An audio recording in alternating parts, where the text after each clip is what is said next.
चलते हैं मूवी के अंदर। इस मूवी का हीरो श्याम, जो म्यूजिक डायरेक्टर है, अपनी एक्स गर्लफ्रेंड से मिलने उसके अपार्टमेंट जाता है जो 6th फ्लोर पे है। जब वहाँ पहुँचता है तो वहाँ ऑलरेडी एक पार्टी चल रही होती।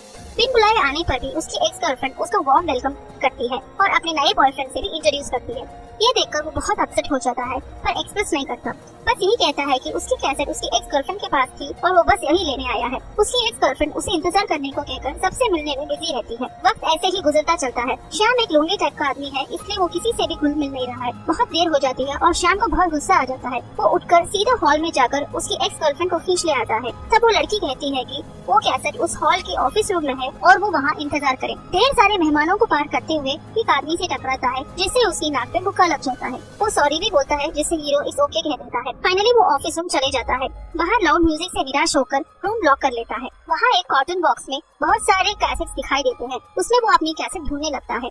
उस वक्त उसकी नाक से ज्यादा खून बहने लगता है जिससे वो बेहोश होकर चेयर पे गिर जाता है।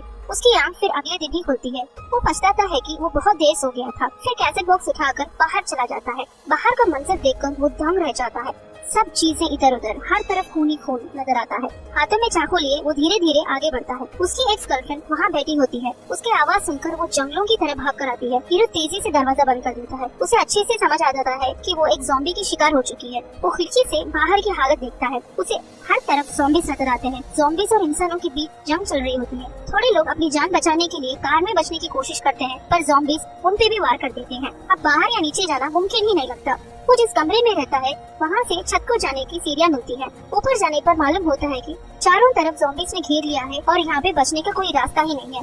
वो कमरे को वापस आ जाता है और उसे साफ करने लगता है।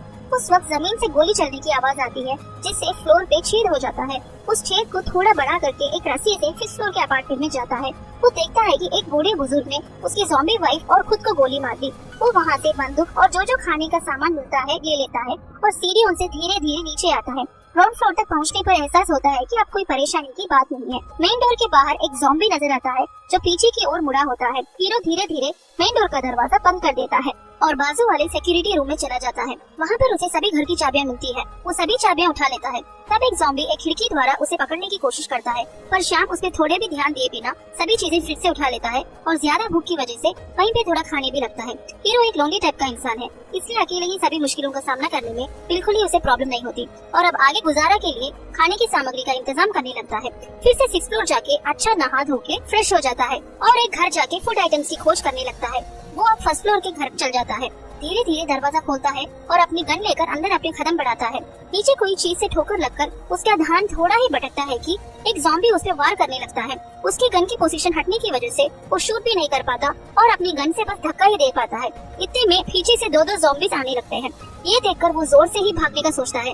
ज़ॉम्बी को जोर से धक्का देकर बाहर आ जाता है। अब उस दरवाजे पे एक स्मार्ट भी डाल देता है। अब वो 2nd फ्लोर की चाबी लेकर उस घर के अंदर घुस जाता है। लकीली उस फ्लोर में कोई नहीं होता। किचन से सारे फूड आइटम समेट लेता है और वो एक म्यूजिक डायरेक्टर है, इसलिए वो उसे जिस चीजों में इंटरेस्ट है वो वहाँ से कलेक्ट कर लेता है। वहाँ से उसे एक स्निपर गन, एक हेडफोन और एक छोटे बच्चे की रिकॉर्डिंग भी मिलती है। वो उसे सुनता है और कुछ मिलेगा करके सोचता है। तब उसे एक ड्रम सेट मिलता है। ये सारी चीजें समेटकर वो 6th फ्लोर की ओर चलता है। वो 5th फ्लोर तक ही सीढ़ियों से चल पाता है।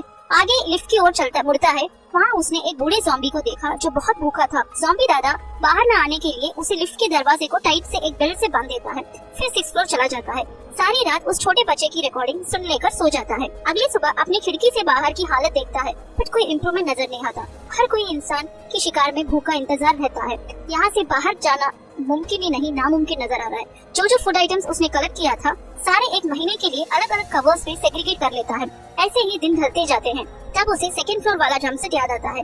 कौन है मेरी म्यूजिक सुनने वाला, चलो ड्रम्स बजाते हैं। ये सोचकर ड्रम्स बजाने लगता है पर उसे थोड़ी ही देर में एक बाहर से आवाज आने लगती है।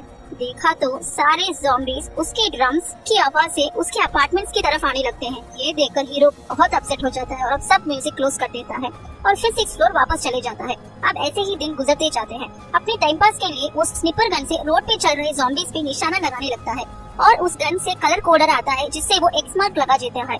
थोड़ी देर बाद एक लाइट म्यूजिक पे पागलों जैसा नाचने लगता है। तब उसे वहाँ कुछ बदबू आने लगती है। एहसास करता है कि वो उस बूढ़े अंकल की डेड बॉडी है जो उसकी ज़ॉम्बी वाइफ को गोली मार के खुद को मार देता है। नाक पे कपड़ा बांध के बालकनी से डेड बॉडी को फेंक देने का सोचता है पर दिल नहीं मानता।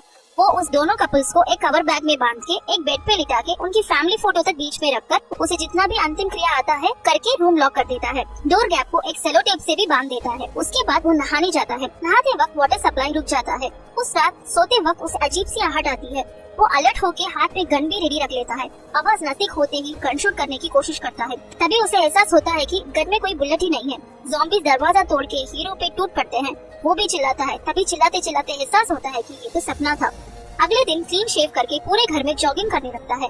वाटर सप्लाई बंद होने की वजह से टेरेस पे छोटे छोटे बर्तन और बकेट्स रख के बारिश के पानी से अपने डेली यूज के लिए पानी इस्तेमाल करता है। फिर एक बार लिफ्ट में अटके हुए बूढ़े ज़ॉम्बी को देखता है।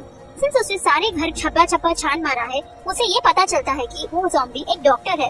ये उसे एक आईडी कार्ड से पता चलता है। बात करने कोई न मिलने पर वो उस बूढ़े ज़ॉम्बीज के पास ही अपनी सारी कहानियां बयान करता है। स्निपर गन से निशाना छुप जाने पर सोचता है कि और किसे मारूं, तब उसे रोड पे एक बिल्ली नजर आती है। वो सोचता है कि अगर ये बिल्ली को बचा लूं तो मेरा अच्छा टाइम पास हो सकेगा, मैं इसे पेट बना लूंगा। ये सोचकर वो इमीडिएटली नीचे जाकर धीरे धीरे मेन डोर ओपन करता है। उस बिल्ली को चीज बॉक्स दिखाकर बुलाता है।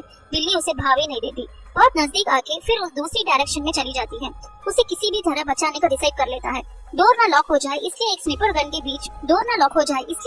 बीच में रख देता है। वो रोड पे जाके उस बिल्ली को पकड़ने की कोशिश करता है, पर अचानक से एक ज़ॉम्बी की नजर उस पे पड़ जाती है। उससे बचने के लिए वो एक कार में छुप जाता है। वो ज़ॉम्बी उसे छोड़ने को तैयार ही नहीं थी। किसी तरह लड़ झगड़ कर वो कार की बैक सीट पे चले जाता है। वहाँ पर भी कई ज़ॉम्बीज आ जाते हैं। किसी तरह वो दूसरे डोर से बाहर आके तेजी से भागकर अपार्टमेंट के मेन डोर के अंदर घुस जाता है। दरवाजा टाइट से बंद कर देता है।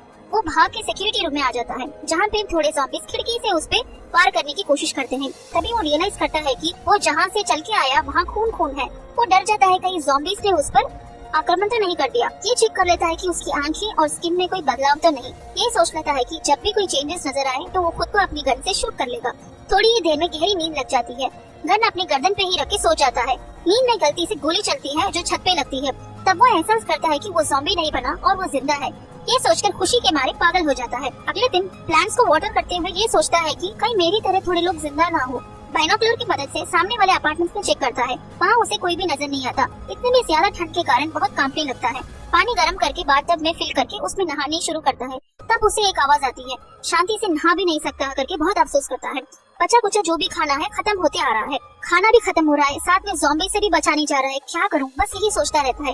अब वो ये जानना चाहता है कि टोटल कितने ज़ॉम्बीज होंगे, इसलिए बहुत आवाज से ड्रम्स बजाने लगता है। सारे ज़ॉम्बीज उसके अपार्टमेंट के करीब आ रहे हैं, फिर भी वो लगातार बजाते रहता है। बालकनी में खड़े रहकर ये देखकर बहुत मजा लेता है। पिछले बार की तरह इस रात भी उसे कुछ आवाज आती है, पर इस बार ये सपना नहीं है। गन को रेडी कर लेता है। आवाज करीब आते ही डोर की तरफ शूट भी कर देता है। उठकर जाके देखा तो एक लड़की है जिसके पेट पे गोली लगी है और वो अपनी जान से लड़ रही है। वो उसे उठा ले आकर एक बेड पे भी लिटाता है। फर्स्ट एड करने लगता है, सारे बुलेट्स भी रिमूव करता है, पर वो बेहोश हो जाती है।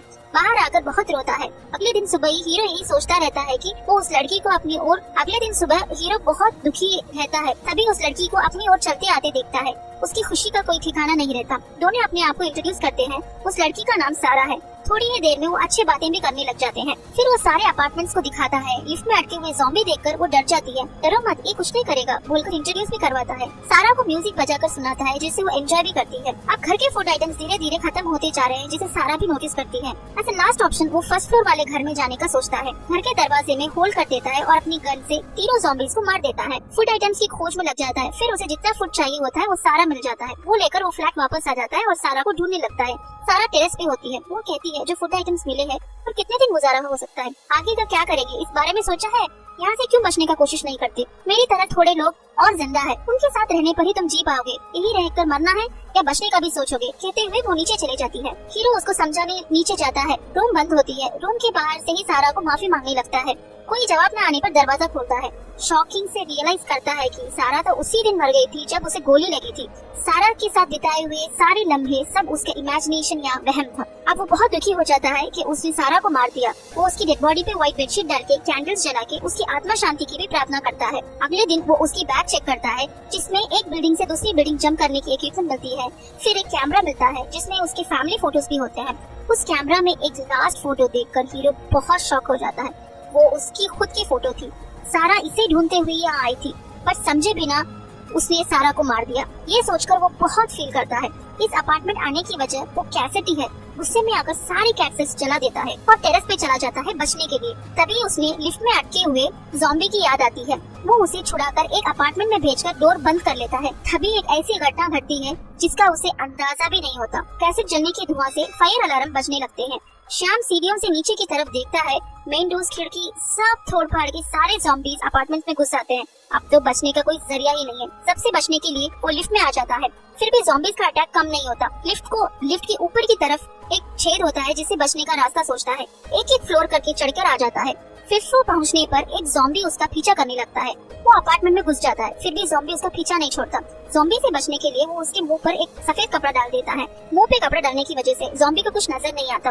फिर हीरो उसके ऊपर एक सोफा डालकर उसी सोफे पे चढ़कर एक छेद के द्वारा 6th फ्लोर चला जाता है। वहाँ अंधेरे और धुआं की स्मोक की वजह से ज़ॉम्बी को कुछ नजर नहीं आता। धीरे धीरे बिना आवाज किए वो टेरेस आ जाता है। अब कोई रास्ता ना दिखने पर वो दूसरी बिल्डिंग जंप करने का सोचता है। इतने में एक ज़ॉम्बी भी वहाँ पहुँच जाता है। अब हीरो और तेजी से रस्सी को फेंककर कूदने लगता है। जोर से कूदने की वजह से सर पे थोड़ी चोट आ जाती है और वो वहीं बेहोश हो जाता है। होश आने पर रस्सी पकड़कर वो बाजू वाली बिल्डिंग पे आने का सोचता है कि वहाँ ग्लास विंडो के पीछे से एक ज़ॉम्बी इसका इंतजार कर रही होती। अगर वो ग्लास ना होता तो शायद आज वो जिंदा भी नहीं होता। आगे चढ़ के वो छत पे बैठता है।